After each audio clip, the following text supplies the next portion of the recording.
Okay, so today we're gonna dive into something pretty interesting. Right. It's all about electric vehicles, Okay. but not the fun stuff everyone's always talking about. Right. Not like, oh, look at this cool new model or how Yeah. fast it goes. Yeah. This is about the problems, the challenges EVs could face in the future. That's a good point. A lot of people are so focused on the excitement of new tech, they forget to ask, Right.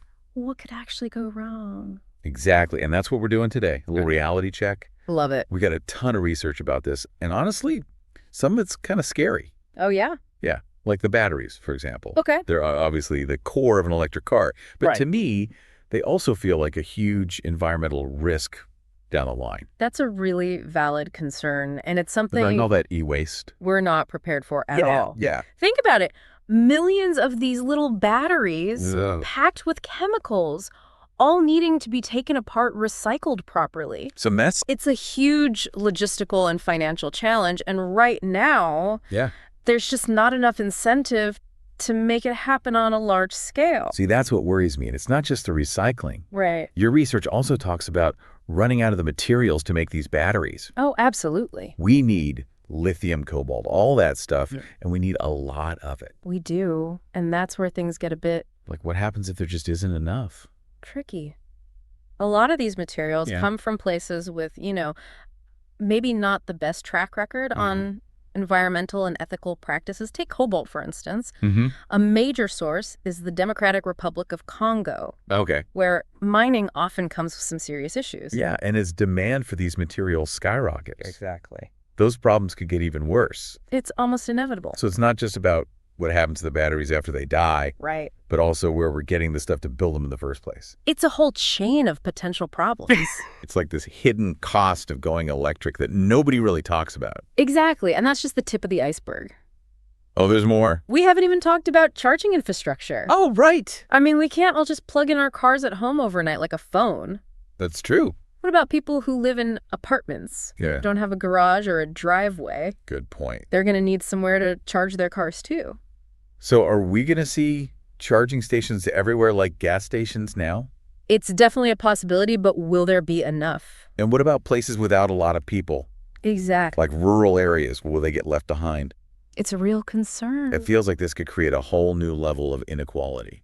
You're right. It's something we need to be thinking about carefully.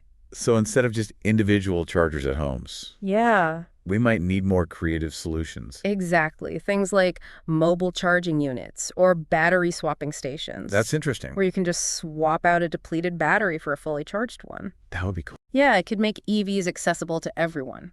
Right, regardless of where they live. Exactly. That's the goal. Okay, so we've got the recycling problem, the resource problem, the charging problem. Uh-huh. What about the batteries themselves? Good question.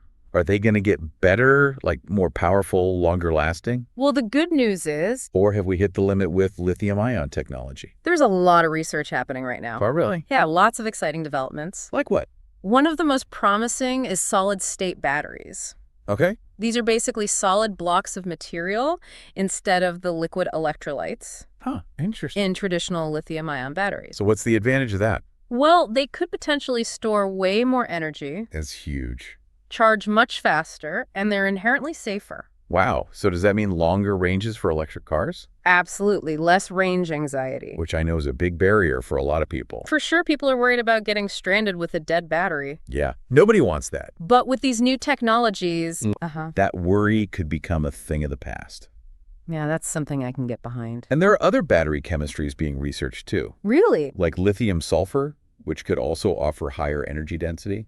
It's amazing how much innovation is happening in this field. It really is a fascinating time to be following this technology. And it's all happening alongside all these government policies and incentives. Oh, yeah, for sure. I mean, tax breaks for buying EVs, emission standards, Right. investments in charging infrastructure. All of that plays a huge role. All that stuff really impacts how fast we switch to electric cars, right? Absolutely. Governments have a huge influence on the EV market. Yeah. They can incentivize sustainable practices, support research and development, Right. and create policies that really push us toward a cleaner transportation system. So when you look at all of this together, Yep. I think what stands out to me is the tension Okay. between how amazing EVs could be Right. and the very real hurdles we have to overcome to make them truly sustainable.